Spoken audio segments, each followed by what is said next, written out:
রাজধানীর গুলিস্তানের ফুলবাড়িয়া আন্তঃবাস টার্মিনাল একসময় দূরপাল্লার বাস আর যাত্রীদের ভিড়ে জমজমাট থাকতো পুরো এলাকা। এখন সেই চিত্র ভিন্ন। টার্মিনালে ঢুকছে না আর কোনো দূরপাল্লার বাস। তবে যাত্রীদের বাসে উঠতে টার্মিনালের বাইরে যেতে হচ্ছে। এতে গুলিস্তানের যানজট কমলেও বাড়তি ভোগান্তিতে পড়েছেন যাত্রীরা।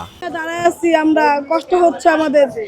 বাস তো সচরাচর থাকতেছে না, বাস আসতেছে চলে যাচ্ছে, টিকিট ভাড়া ওরকম করে পাচ্ছি না আমরা। ভাড়াটা এরকম হয়, বেশি নিচ্ছে আমাদের কাছ থেকে। মনে করেন যে আমরা যে আসছি, কত মানুষ গাড়ি ভর্তা নিয়ে দাঁড়ায় আছি, এটা একটু ভোগান্তি না আমাদের জন্য? বাচ্চা কাচ্চা নিয়ে এই একটু ভোগান্তি হচ্ছে আর কি। বাস মালিক সমিতির দাবি, টার্মিনাল হস্তান্তরের আগে যাত্রীদের কথা বিবেচনায় রেখে কার্যকর বিকল্প ব্যবস্থা নেওয়া উচিত ছিল। তাদের প্রত্যাশা এমন ব্যবস্থা করা হবে যাতে সাধারণ মানুষ ভোগান্তি ছাড়াই সহজে বাসে উঠতে পারবেন।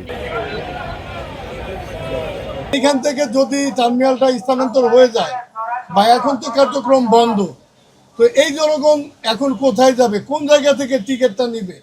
গাড়ি কোথায় পাবে? এখন জনগণের কি উপকার হইলো, না সরকারের সিদ্ধান্তে জনগণ ক্ষতিগ্রস্ত হইলো? এইটা আগে বুঝতে হবে। যদি বিকল্প কোনো জায়গা ব্যবহার করার, যদি কোনো জায়গা দিত, নতুন কোনো টার্মিনাল করতো, সেক্ষেত্রে জনগণ উপকৃত হইতো। যে তারা ওইখানে গেলে, ওই জায়গাটা গেলে গাড়ি পাবে, সেক্ষেত্রে জনগণ ওইখানে চলে যেত। কিন্তু এখন কি হইলো, জনগণ এখানে এসে গাড়ি পাচ্ছে না, যাইতে হবে এখান থেকে সায়দাবাদ হাইটে অথবা যাত্রাবাড়ি যাইতে হবে। রাজধানীর যানজট কমাতে ফুলবাড়িয়া আন্তজেলা বাস টার্মিনাল হস্তান্তরের উদ্যোগ নিয়েছে সরকার।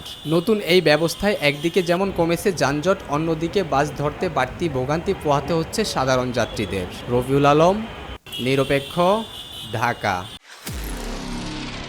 নিরপেক্ষ, সত্য প্রকাশে আপোষহীন।